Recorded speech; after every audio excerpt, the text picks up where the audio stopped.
ഇതിപ്പോൾ വെളുക്കാൻ തേച്ചത് പാണ്ടായി എന്ന് പറഞ്ഞ പോലെയായി. കാരണം കേരളത്തിലെ BJP പ്രവർത്തകർ, BJP നേതാക്കന്മാരെല്ലാം എന്താണോ നെഗറ്റീവ് പറഞ്ഞു വെച്ചത് അതെല്ലാം റിജു ഒന്ന് പൊളിച്ചു എന്നുള്ളതാണ്. റിജു വന്നപ്പം വിചാരിച്ചത് എന്താണെന്നറിയോ, വലിയൊരു പ്രഖ്യാപനം നടത്തും. ആ പ്രഖ്യാപനം എന്ന് പറയുന്നത് നന്ദി ബോഡി എന്ന് പറഞ്ഞിട്ട് സ്വന്തം ഞാൻ ഈ ദിലീപിൻ്റെ സിനിമയിൽ മറ്റേ ഒരു ഞാൻ വിമൽകുമാർ എന്നാണ് വിളിക്കുന്നതെന്ന് പറഞ്ഞ പോലെയാണ്.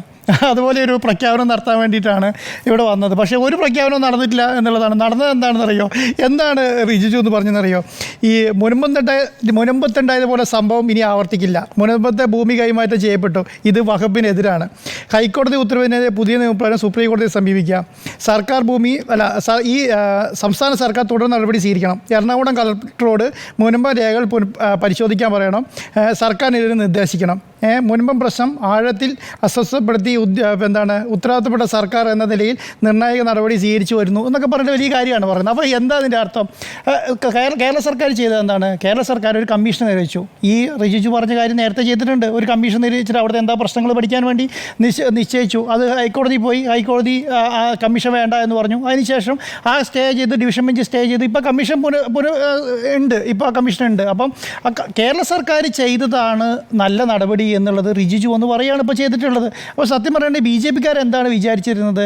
കേരളത്തിലെ എല്ലാവരെയും ഒരേപോലെ വിഡ്ഢികളാക്കാം എന്നുള്ള നിലയ്ക്കായിരുന്നു. കാരണം മുൻകാല പ്രാബല്യത്തോടു കൂടിയിട്ട് ഈ ഈ നിയമം ഭേദഗതി ചെയ്യുകയാണെങ്കിൽ മാത്രമേ ഇത് ഗുണം ചെയ്യൂ എന്നുള്ള കാര്യം കുറേ നാളുകളായിട്ട് കേരളത്തിലെ കോൺഗ്രസും CPM മറ്റുള്ള എല്ലാ പാർട്ടികളും പറഞ്ഞുകൊണ്ടിരിക്കുകയാണ്. ലീഗ് അടക്കമുള്ള പാർട്ടികൾ പറയുന്നത് മുൻകാല പ്രാബല്യത്തോടു കൂടി നിയമം നടപ്പിലാക്കണം എന്നുള്ളത്. പക്ഷേ മുൻകാലം നടപ്പിലാക്കാൻ വേണ്ടിയിട്ട് പറ്റുന്നില്ല എന്നുള്ളതാണല്ലോ ഇന്നത്തോട് വന്ന്. അപ്പം പിന്നെ എന്താണ്, ഇനി അങ്ങോട്ട് ആരെങ്കിലും വാക്കാൽ സ്ഥലം ആര് വാക്കാൽ ഇനി സ്ഥലം കൊടുക്കാൻ പോകുന്നു?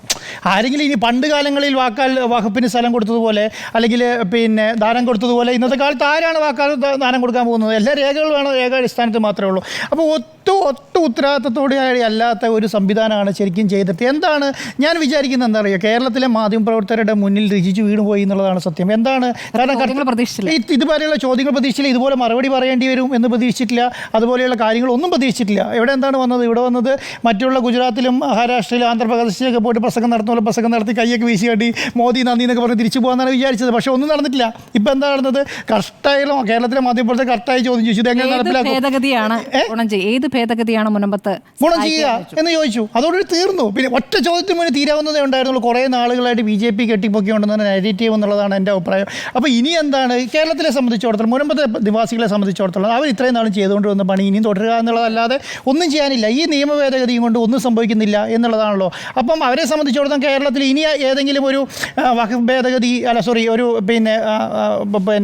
വഖഫ് നിയമത്തിൻ്റെ അടിസ്ഥാനത്തിൽ ഒരു ഭൂമി ഏറ്റെടുക്കുമെന്നുള്ളതും ഞാൻ വിചാരിക്കുന്നേ ഇല്ല. അങ്ങനെ ഒരു പ്രശ്നം ഉയർന്നു വരുന്നു ഞാൻ പ്രതീക്ഷിക്കുന്നില്ല. ഇപ്പോഴത്തെ ജനങ്ങളുടെ ആവശ്യം എന്താണ്? മുനമ്പത്തെ പ്രശ്നം പരിഹരിക്കുക എന്നുള്ളത് കേരള സർക്കാരിൻ്റെ മുന്നിലുള്ള ഒരു ഉത്തരവാദിത്തമായി മാറുകയും അത് എങ്ങനെ തിരിച്ചെടുക്കാൻ പോവുക എന്നുള്ളത് അനുസരിച്ചിട്ട് കേരള ഹൈക്കോടതിനെയും സുപ്രീം കോടതിനെയും നിയമപരമായി നേരിടുക എന്നുള്ളതിനേക്കാൾ അപ്പുറം ഒന്നും ചെയ്യാനില്ല എന്നുള്ളതാണ്. അപ്പം സത്യം പറഞ്ഞിട്ട് എന്താണ്, ഇതൊരു ഇലക്ഷൻ സ്റ്റണ്ടാക്കി ഇവർ മാറ്റാൻ വേണ്ടി വലിയ രീതിയിലുള്ള ശ്രമം നടത്തി എന്നുള്ളത് അതിൻ്റെയും കൂടെ ഭാഗമായിട്ടാണ്.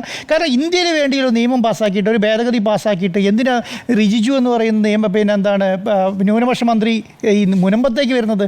കാരണം അദ്ദേഹം തന്നെ പറയുകയാണ്, ഇത് മുനമ്പത്തിന് വേണ്ടി മാത്രം ഉണ്ടാക്കിയതല്ല, ഇത് രാജ്യത്തിന് വേണ്ടി മൊത്തം ഉണ്ടാക്കിയാണ്. അപ്പോൾ എന്തിനാണ് മുനമ്പത്തേക്ക് വരുന്നത്? മുനമ്പത്തേക്ക് വന്നിട്ട് എന്താണ് പറയുന്നത്? ഇനി തുടങ്ങിയിട്ട് ആരെയും ഭൂമി എടുക്കില്ല എന്ന് പറയാൻ വേണ്ടിയിട്ടാണോ?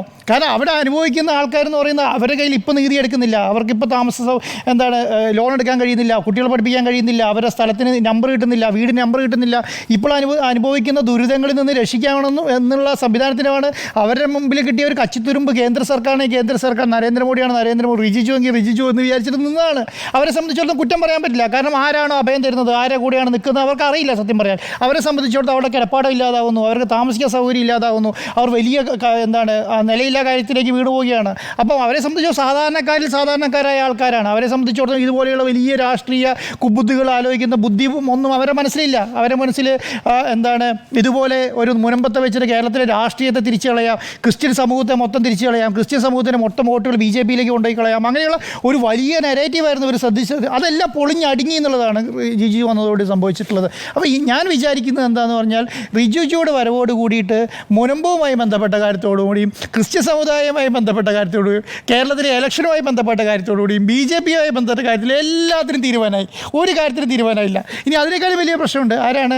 രാജീവ് ചന്ദ്രശേഖർ BJPൻ്റെ പ്രസിഡൻ്റായി വന്നിട്ട് കൊട്ടുഘോഷിച്ചോടെ സാധനമാണ് അപ്പം ഞാൻ വിചാരിക്കുന്നത് വലിയ ബുദ്ധിജീവികളുടെ ഉത്തരവാദിത്വത്തോടെ ബുദ്ധിയിൽ ഉദിച്ച സാധനമാണ് ഈ നന്ദി മോദി എന്നൊക്കെ പറയുന്ന സംവിധാനം എന്ന് പറയുന്നത്. കാരണം മുനമ്പത്ത് വരുന്നു, മുനമ്പത്തിലെ ജനങ്ങളെല്ലാം കൂടി ഒന്നിച്ച് ചെല്ലുന്നു, അവിടെ ചെന്നിട്ട് മോദിക്ക് നന്ദി പറയുന്നു, സ്ഥലം വിട്ടുകിട്ടി. അപ്പം ഇവരെന്താ അവിടെ ജനങ്ങളെന്താ പ്രതീക്ഷിച്ചിരിക്കുന്നത്? അവിടെ ജനങ്ങൾ പ്രതീക്ഷിച്ചിരിക്കുന്നതെന്ന് പറയുകയാണെങ്കിൽ റിജിജു വന്നിട്ട് നിങ്ങളുടെ സ്ഥലം എന്നാ പിടിച്ചോ, ഒരു പ്രഖ്യാപിക്കും ഈ സ്ഥലം പിടിച്ചു. ഇതുവരെയുള്ള കേസുകളൊക്കെ ഞങ്ങൾ നിയമനിർമ്മാണം നടത്തി മാറ്റിയിരിക്കുന്നു, നാളെ തുടങ്ങി നിങ്ങൾക്ക് നീതി അടച്ചു കിട്ടും, നിങ്ങൾക്ക് ഇത് കിട്ടും, ഇതൊക്കെയാണ് പ്രതീക്ഷിച്ചിരുന്നത്. അവിടെ വന്നിട്ടാണ് പറയുന്നത് നിങ്ങൾ സുപ്രീം കോടതി പോകണം, നിങ്ങൾ ഹൈക്കോടതി പോകണം, അത് കഴിഞ്ഞാൽ നിങ്ങൾ നിയമ പോരാട്ടം നടത്തേണ്ടി വരും, നിങ്ങൾ യുദ്ധം ചെയ്യേണ്ടി വരും എന്നൊക്കെയാണ് പറയുന്നത്. അത് பார்க்க വേണ്ടി ഇപ്പോൾ റിജിജു അവിടുന്ന് വരേണ്ട കാര്യമുണ്ടോ? അവിടുത്തെ BJPയുടെ ലോക്കൽ പ്രസിഡന്റിനെ പറഞ്ഞു വിട്ടിട്ട് ഇതാണ് അവസ്ഥ എന്ന് പറഞ്ഞാൽ മതി. കാരണം അവർക്ക് മനസ്സിലാവും ഇതാണ് ഇത്രയും നാൾ നടന്നുകൊണ്ടുള്ളത് എന്നുള്ളതാണ്. അപ്പോൾ ഇനിയും ഞാൻ വിചാരിക്കുന്നത് ആ കാര്യത്തിനേക്കച്ച തീരുമാനമായി. മുനമ്പത്തിലെ ജനങ്ങൾ ഇനി ചെയ്യേണ്ടത് എന്താണെന്ന് പറഞ്ഞാൽ എന്താണോ ഇന്ത്യയിലെ നിയമം, ആ നിയമത്തിൻ്റെ അടിസ്ഥാനത്തിൽ അവരുടെ ആവശ്യങ്ങളനുസരിച്ച് അതുമായി മുന്നോട്ട് പോവുക, നിയമവഴികളിൽ മുന്നോട്ട് പോവുക, അതിനിടയ്ക്ക് എങ്ങനെ തിരിച്ചെടുക്കാൻ പറ്റുമെന്ന് നോക്കുക. കേരള ഗവൺമെൻറ് എന്ന് പറയുന്ന സംവിധാനം ഇതുമായി ബന്ധപ്പെട്ടിട്ട് എന്താണോ ഇതുവരെ നടന്നത്, നെറേറ്റീവൊക്കെ പൊളിഞ്ഞു, എല്ലാവരും നെറേറ്റീവ് പൊളിഞ്ഞു. ഇനി സത്യസന്ധമായ ഒരു അന്വേഷണം നടത്തി ഒരു റിപ്പോർട്ട് കിട്ടിയ റിപ്പോർട്ടിൻ്റെ അടിസ്ഥാനത്തിൽ ഒരു തീരുമാനം എടുക്കുക എന്നുള്ളത് മാത്രമേ ഉള്ളൂ. അല്ലാതെ ഇനിയൊന്നും നിയമഭേദഗതി ഇല്ല കേട്ടോ. നിയമഭേദഗതിയും കൂടി ഉണ്ടെന്നുള്ള പറഞ്ഞൊക്കെയാണ് പറയുന്നത്. അല്ല ഞാൻ പറയുന്നത് ഇനിയിപ്പോൾ വേറൊരു ഓപ്ഷൻ ഇല്ല ഇവരുടെ മുന്നിൽ, ഇനി ഒരു ഓപ്ഷൻ ഇല്ല ഇവരുടെ മുന്നിൽ. കാരണം ഇത് ഇനി ഒരു BJP നേതാവിനെ കൊണ്ടും ഇത് തിരുത്തി പറയിക്കാനും പറ്റില്ല. കാരണം അവർ പറഞ്ഞു വന്നത് എല്ലാം പൊളിഞ്ഞു അടുങ്ങി എന്നുള്ളതാണ്. അപ്പം ഇനി അതിനെക്കുറിച്ച് തിരുത്തി പറഞ്ഞിട്ട് ഇനി ഒരു നിയമ ഭേദഗതി ചിലപ്പോൾ അടി കിട്ടും അവിടുന്ന്. അപ്പോൾ ആ വഴിക്ക് പോകാതിരിക്കുന്നതായിരിക്കും നന്നാവുക. അപ്പോൾ ഏകദേശം ആ കാര്യത്തിന് തീരുമാനമായിട്ടുണ്ട്. ഇനി കേരള സർക്കാരും അതുപോലെ തന്നെ കോൺഗ്രസ്, ഞാൻ പറയുന്നത് എന്താണോ ഇതുവരെ മുനമ്പം നിവാസികൾ പറഞ്ഞുകൊണ്ടിരിക്കുന്നത് അതിൻ്റെ ഒരു ഇഞ്ച് അങ്ങോട്ടോ ഇങ്ങോട്ടോ ഇല്ല, അവിടെ നിൽക്കുകയാണ്. ഒരു ഗുണം ഉണ്ടായിട്ടില്ല, ഒരു സംവിധാനം ഉണ്ടായിട്ടില്ല. അപ്പോൾ ഇനി അവർക്ക് സംവിധാനം ഉണ്ടാവണമെങ്കിൽ എന്താണ്, ഇപ്പോഴത്തെ സിറ്റുവേഷൻ എന്ന് പറഞ്ഞാൽ ഡിവിഷൻ ബെഞ്ചിൻ്റെ ഉത്തരവുണ്ട്, ഡിവിഷൻ ബെഞ്ചിൻ്റെ ഒരു കമ്മീഷനുണ്ട്, സർക്കാർ നിയോഗിച്ച കമ്മീഷനുണ്ട്. ആ കമ്മീഷൻ തന്നെയാണ് ഇതിനെ മുന്നോട്ട് കൊണ്ടുപോകേണ്ടത്. കാരണം അവർ പഠിച്ച് ഇത്ര ഭൂമിയാണ്, ഇന്നതാണ് ഇതിൻ്റെ സംവിധാനം, ആ റിപ്പോർട്ടിൻ്റെ അടിസ്ഥാനത്തിൽ സുപ്രീം കോടതി പോകാൻ പറ്റുമായിരിക്കും. മനസ്സിലായോ? ആ ഒരു സംവിധാനത്തിലേക്ക് മാറുക എന്നുള്ളത് മാത്രമേ ഇവരുടെ മുന്നിൽ ഓപ്ഷനുള്ളൂ. പക്ഷേ കേരളത്തിലെ ഈ പറഞ്ഞ പാവങ്ങളായിട്ടുള്ള മത്സ്യത്തൊഴിലാളികളായിട്ടുള്ള മുൻപത്തെ ജനങ്ങളെ സംബന്ധിച്ചിടത്തോളം പരിതാപകരമായ അവസ്ഥയാണ്. അവർക്കിനി എന്താണ് ഒരു അഴി എന്നുള്ളത് അവർക്കും ദൈവത്തിന് മാത്രമേ അറിയുള്ളൂ എന്നുള്ളതാണ്. അപ്പം അവരുടെ മുന്നിൽ കേരള സർക്കാർ ആക്ട് ചെയ്യേണ്ട സമയം ഇതാണെന്നാണ് ഞാൻ വിശ്വസിക്കുന്നത്. ഈ സമയത്ത് ആക്ട് ചെയ്യണം. ഇനി ഏതെങ്കിലും കഴിഞ്ഞിട്ട് കാലകൂവി എല്ലാം കഴിഞ്ഞ് കഴിഞ്ഞിട്ട് തിരിച്ച് വന്നിട്ട് ഒരു കാര്യമില്ല.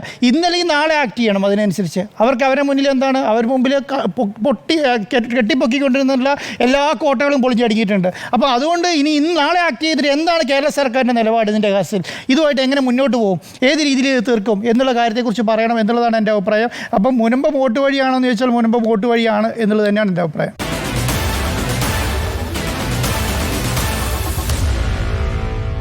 Meet the editors.